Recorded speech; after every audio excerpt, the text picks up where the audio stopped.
در سفری که به مشهد داشتم نیمه های شب تصمیم گرفتم یک سری برم به حرم آقا امام رضا علیه السلام.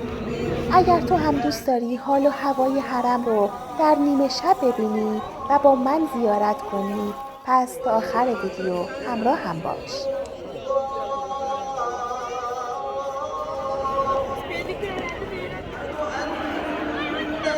در پایان زیارت هم صحنه‌ای بسیار زیبا و فراموش نشدنی رو دیدم که بهتون پیشنهاد میکنم اصلاً از دستش ندید.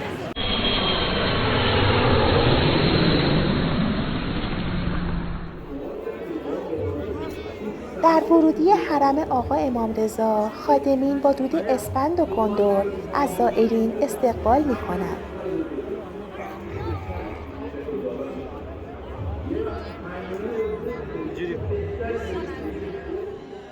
من از بست شیخ طوسی وارد شدم و تا رسیدم زمان اذان صبح بود.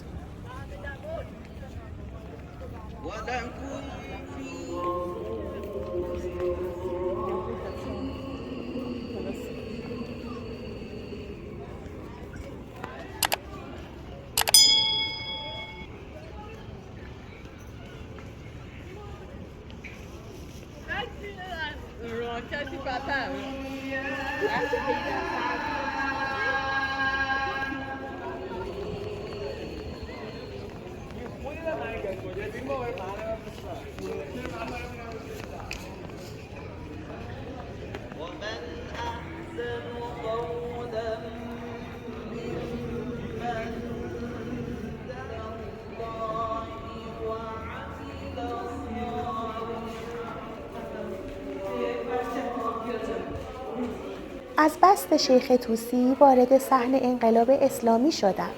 در این صحن گنبد و گلدسته آقا امام رضا کاملا مشخصه و در وسط صحن سقاخانه اسماعیل طلا یا اسماعیل طلا قرار داره.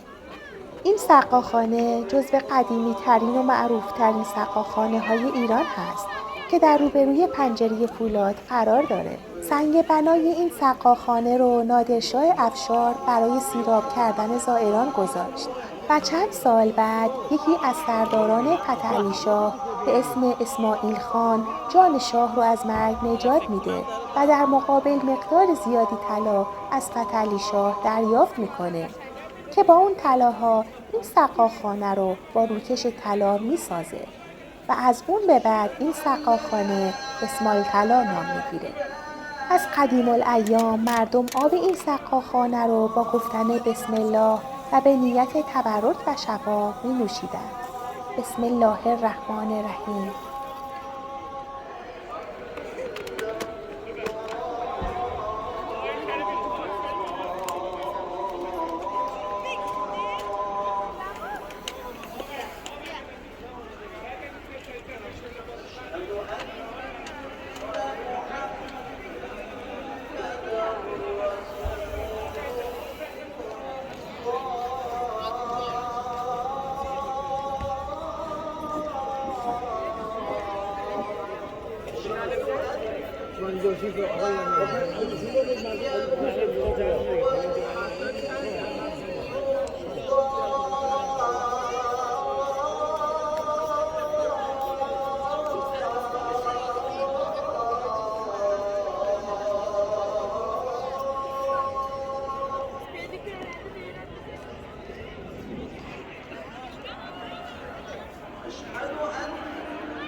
اعتقاد به خدا داری حرف خدا رو ترک میکنی.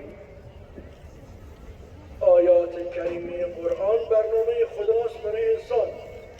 هر آیهش، هر دستورش رو اگر انجام ندادیم یعنی بی‌اعتنایی کردیم به خدا. چشممون، گوشمون، دستمون. برای اقامه نماز صبح در صف نمازگزاران قرار گرفتم و بعد از نماز به سمت حرم و زیارت رفتم. السلام علیک یا علی ابن موسی رضا. آمدم ای شاه، پناهم بده.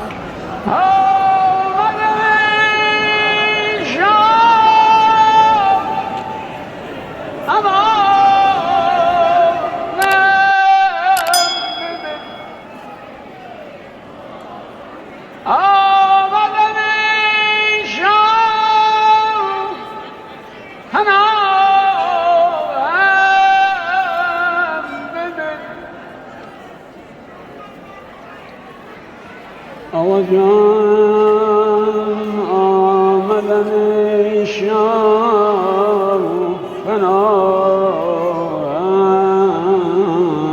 بده.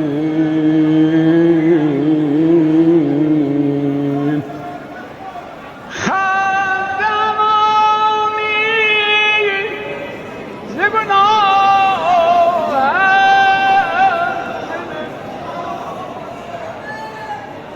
ای حرم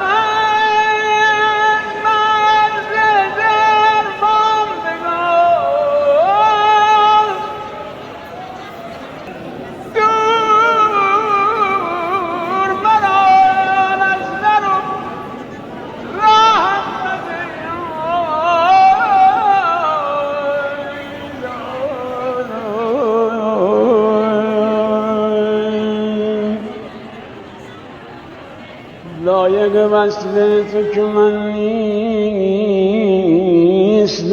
لایق وصل تو که من نیستم، از بی یک لحظه نگاهم بده رضا جان. بعد از زیارت با یک حال خوب و با تماشای این طلوع زیبای خورشید حرم آقا امام رضا رو ترک کردم.